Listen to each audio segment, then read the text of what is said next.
BBC বাংলার অধিবেশন প্রবাহতে আপনাদের স্বাগত। আজ আপনাদের সাথে লন্ডন স্টুডিও থেকে আছি মানসী বড়ুয়া, আর ঢাকায় আমার সাথে থাকছেন আকবর হোসেন। জানিয়ে দেব এই মুহূর্তে হাতে পাওয়া সর্বশেষ গুরুত্বপূর্ণ আপডেট আন্তর্জাতিক সংবাদ। শুরুতেই থাকছে বাবার হত্যার প্রতিশোধ নেবার অঙ্গীকার মোস্তফা খামেনির। ইরানের নতুন সর্বোচ্চ নেতা মোস্তফা খামেনি তার বাবা আয়াতুল্লাহ আলী খামেনির হত্যার প্রতিশোধ নেওয়ার অঙ্গীকার করেছেন।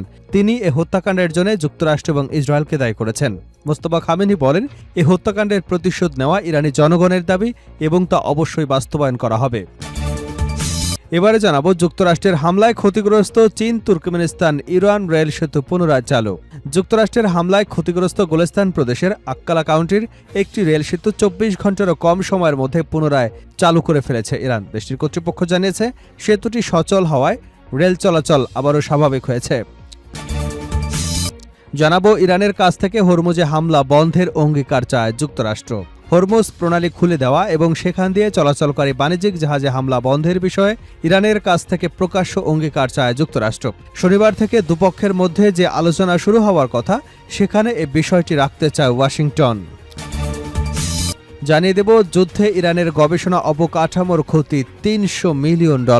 যুদ্ধে ইরানের গবেষণা অবকাঠামোর প্রায় $30 কোটি ক্ষতি হয়েছে বলে জানিয়েছেন দেশটির বিজ্ঞান, প্রযুক্তি ও জ্ঞানভিত্তিক অর্থনীতি বিষয়ক উপপ্রেসিডেন্ট হোসেন আফশিন। এবারে থাকছে, ইসরায়েলের সঙ্গে সরাসরি যুদ্ধে জড়াবে না তুরস্ক। ইসরায়েলের সঙ্গে তুরস্ক কোনো ধরনের সরাসরি সামরিক সংঘাতে জড়াবে না বলে স্পষ্ট জানিয়ে দিয়েছেন তুর্কি পররাষ্ট্রমন্ত্রী হাকান ফিদান। সাম্প্রতিক দিনগুলোতে দুদেশের কর্মকর্তাদের মধ্যে তীব্র বাক্য বিনিময়ের প্রেক্ষাপটে এ মন্তব্য করলেন তিনি। হাকান ফিদানের মতে, নির্বাচনী সুবিধা পেতেই ইসরায়েলি প্রধানমন্ত্রী বেনিয়ামিন নেতানিয়াহু এবং তার ঘনিষ্ঠ কিছু নেতা এ ধরনের উস্কানিমূলক পরিস্থিতি তৈরি করেছেন। এবং সর্বশেষ জানাবো, চীনের বাঁধ বিশেষজ্ঞরা বলছেন ভারত বাংলাদেশের জন্য টাইম বোমা। চীনের এক ভূতাত্ত্বিক গবেষণায় উঠে এসেছে, তিব্বতের ইয়ারলুং সাংপো নদীর উপর নির্মাণাধীন বিশ্বের বৃহত্তম জলবিদ্যুৎ প্রকল্পের ঠিক তলদেশে একটি সক্রিয় ভূগর্ভস্থ চুক্তি বা ফল্ট লাইনের অস্তিত্ব রয়েছে। ভূতাত্ত্বিকরা জানিয়েছেন, হিমালয় অঞ্চলের এই ফল্ট লাইনটি নির্মাণাধীন মেগাবাদের অবকাঠামোগত নিরাপত্তা এবং স্থায়িত্বকে ঝুঁকির মুখে ফেলেছে, যা বাংলাদেশ এবং ভারতের জন্য টাইম বোমা হতে পারে। এতক্ষণ শুনছিলেন সংবাদ শিরোনাম, এবার থাকছে পুরো সংবাদ। প্রিয় দর্শক, আপনি যদি এই চ্যানেলে নতুন হয়ে থাকেন, ভিডিওটি দেখতে দেখতে চ্যানেলটি সাবস্ক্রাইব করে বেল আইকনটি বাজিয়ে রাখুন। আর এই ভিডিও সম্পর্কে আপনি আপনার মূল্যবান মতামতটি কমেন্ট বক্সে জানিয়ে দিন। আর হ্যাঁ প্রিয় দর্শক, জানিয়ে দিন এই ভিডিওটি আপনি কোন জেলা থেকে দেখছেন এবং শুনছেন। বাবার হত্যার প্রতিশোধ নেওয়ার অঙ্গীকার মোস্তফা খামেনির। ইরানের নতুন সর্বোচ্চ নেতা মোস্তফা খামেনি তার বাবা আয়াতুল্লাহ আলী খামেনির হত্যার প্রতিশোধ নেওয়ার অঙ্গীকার ব্যক্ত করেছেন। তিনি এ হত্যাকাণ্ডের জন্য যুক্তরাষ্ট্র এবং ইসরায়েলকে দায়ী করেছেন। এক বিবৃতিতে মোস্তফা খামেনি বলেন, এ হত্যাকাণ্ডের প্রতিশোধ নেওয়া ইরানি জনগণের দাবি এবং তা অবশ্যই বাস্তবায়ন করা হবে। খবর গলফ নিউজের। তিনি সতর্ক করে বলেন, এ হত্যাকাণ্ডের জন্য দায়ীদের অবশ্যই এর পরিণাম ভোগ করতে হবে।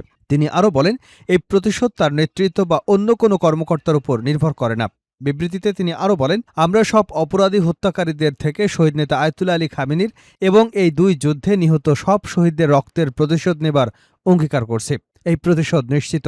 এই বিবৃতি প্রকাশের কয়েক ঘণ্টা আগে যুক্তরাষ্ট্রের প্রেসিডেন্ট ডোনাল্ড ট্রাম্প সতর্ক করে বলেছিলেন, ইরান যদি তাকে লক্ষ্য করে কোনো হামলার চেষ্টা করে, তাহলে কঠোর জবাব দেওয়া হবে। এরই মধ্যে ইরানের সর্বোচ্চ নেতার এই হুঁশিয়ারি যুদ্ধ পরিস্থিতিতে নতুন উত্তেজনা সৃষ্টি করতে পারে বলে মনে করছে বিশ্লেষকরা। উল্লেখ্য, ইরানের নতুন সর্বোচ্চ নেতা হিসেবে দায়িত্ব নেবার পর থেকে মোস্তফা খামেনি এখনও জনসমক্ষে উপস্থিত হননি। যুক্তরাষ্ট্রের হামলায় ক্ষতিগ্রস্ত চীন তুর্কমেনিস্তান ইরান রেল সেতু পুনরায় চালু। যুক্তরাষ্ট্রের হামলায় ক্ষতিগ্রস্ত গোলেস্তান প্রদেশের আক্কালা কাউন্টির একটি রেল সেতু 24 ঘন্টারও কম সময়ের মধ্যে পুনরায় চালু করেছে ইরান। সেতুটি পুনরায় সচল হওয়ায় রেল চলাচল স্বাভাবিক হয়েছে। ইরানের রেডিও টেলিভিশন সংবাদ সংস্থার বরাতে গুলিস্তান প্রদেশের গভর্নর আলী আসগর আহমাসেবি বলেন, হামলার পর মাত্র 24 ঘন্টারও কম সময়ে ক্ষতিগ্রস্ত সেতু পুনরায় চালু করা শত্রুদের হুমকি এবং কর্মকাণ্ডের বিরুদ্ধে প্রদেশের বাস্তব জবাব। এর আগে ইরানের রাষ্ট্রীয় গণমাধ্যম জানায়, বুধবার ভোরে আক্কালার কাছে রেল সেতুতে যুক্তরাষ্ট্র হামলা চালায়। এতে গোরগান ইঞ্চে বরুণ রেলপথের একটি অংশ ক্ষতিগ্রস্ত হয়। এই রেলপথটি ইরানের উত্তরাঞ্চলের সঙ্গে তুর্কমেনিস্তান এবং বৃহত্তম মধ্য এশিয়ার রেল নেটওয়ার্কের গুরুত্বপূর্ণ সংযোগ হিসেবে বিবেচিত এবং চীন তুর্কমেনিস্তান ইরান রেল করিডোরের একটি অংশ। ইরানের কাছ থেকে হরমুজে হামলা বন্ধের অঙ্গীকার চায় যুক্তরাষ্ট্র। হরমুজ প্রণালী খুলে দেওয়া এবং সেখান দিয়ে চলাচলকারী বাণিজ্যিক জাহাজে হামলা বন্ধের বিষয় ইরানের কাছ থেকে প্রকাশ্য অঙ্গীকার চায় যুক্তরাষ্ট্র। শনিবার থেকে দুপক্ষের মধ্যে যে আলোচনা শুরু হবার কথা, সেখানে এ বিষয়টি রাখতে চায় ওয়াশিংটন। যুক্তরাষ্ট্রের গণমাধ্যম নাম প্রকাশে অনিচ্ছুক কর্মকর্তাদের উদ্ধৃত করে জানিয়েছে, তেহরান ব্যক্তিগতভাবে প্রেসিডেন্ট ডোনাল্ড ট্রাম্পের উপদেষ্টাদের কাছে স্বীকার করেছে যে জাহাজে গুলি চালানো একটি ভুল ছিল। তবে ইরানিরা এ ঘটনার জন্য নিজেদের ভেতরে একটি নিয়ন্ত্রণহীন গোষ্ঠীকে দায়ী করেছে বলে জানা গেছে। ট্রাম্প বলেছেন, হরমুজ প্রণালী নিয়ে এ সপ্তাহে সংঘর্ষ সত্ত্বেও উভয় পক্ষ আলোচনা চালিয়ে যেতে সম্মত হয়েছে, যদিও হোয়াইট হাউস এটিকে যুদ্ধবিরতির লঙ্ঘন হিসেবে দেখছে। জুন মাসে যুক্তরাষ্ট্র এবং ইরান একটি যুদ্ধবিরতি চুক্তি স্বাক্ষর করে, যার অংশ হিসেবে বাণিজ্যিক জাহাজগুলোকে নিরাপদ চলাচলের সুযোগ করে দেওয়ার কথা ছিল ইরানের। বিবিসির যুক্তরাষ্ট্রভিত্তিক অংশীদার সিবিএস নিউজকে জ্যেষ্ঠ মার্কিন কর্মকর্তারা বলেছেন, কট্টরপন্থীদের একটি পথভ্রষ্ট গোষ্ঠী বাণিজ্যিক জাহাজে গুলি চালিয়ে আলোচনাকে ভেস্তে দেওয়ার চেষ্টা করেছিল বলে তেহরান জানিয়েছে। মার্কিন একজন কর্মকর্তা টিভি নেটওয়ার্কটিকে বলেছেন, তারা আবার আলোচনায় ফিরে এসে বলেছে, আমরা ভুল করেছি, আমরা একটি ভুল করেছি, চলুন আলোচনায় ফিরে যাই। শুক্রবার সাংবাদিকদের ব্রিফিংয়ে মার্কিন কর্মকর্তারা বলেন, আঞ্চলিক মধ্যস্থতাকারীদের মাধ্যমে তেহরানের নেতৃত্বের কাছে একটি বার্তা পৌঁছে দেওয়া হয়েছে। ইরানকে প্রণালীটি উন্মুক্ত রয়েছে মর্মে একটি বিবৃতি দিতে এবং বাণিজ্যিক জাহাজে গুলি চালানো বন্ধ করবার ঘোষণা দিতে বলা হয়েছে। এতে একাধিক গণমাধ্যম এ তথ্য জানিয়েছে। বার্তা সংস্থা রয়টার্সের উদ্ধৃতিতে একজন কর্মকর্তা বলেন, তারা হয় আমাদের এই বিবৃতি দেবে, নয়তো তাদের জন্য ফল ভালো হবে না।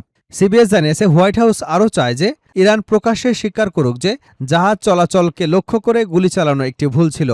যুক্তরাষ্ট্রের ভাইস প্রেসিডেন্ট জেডি ভ্যান্স, পররাষ্ট্রমন্ত্রী মার্কো রুবিও এবং মধ্যপ্রাচ্য বিষয়ক আলোচনায় গুরুত্বপূর্ণ ভূমিকা রাখা দুই ব্যক্তি, বিশেষ দূত স্টিভ উইটকফ এবং ট্রাম্পের জামাতা জ্যারেড কুশনার আলোচনার নেতৃত্ব দেবেন বলে আশা করা হচ্ছে।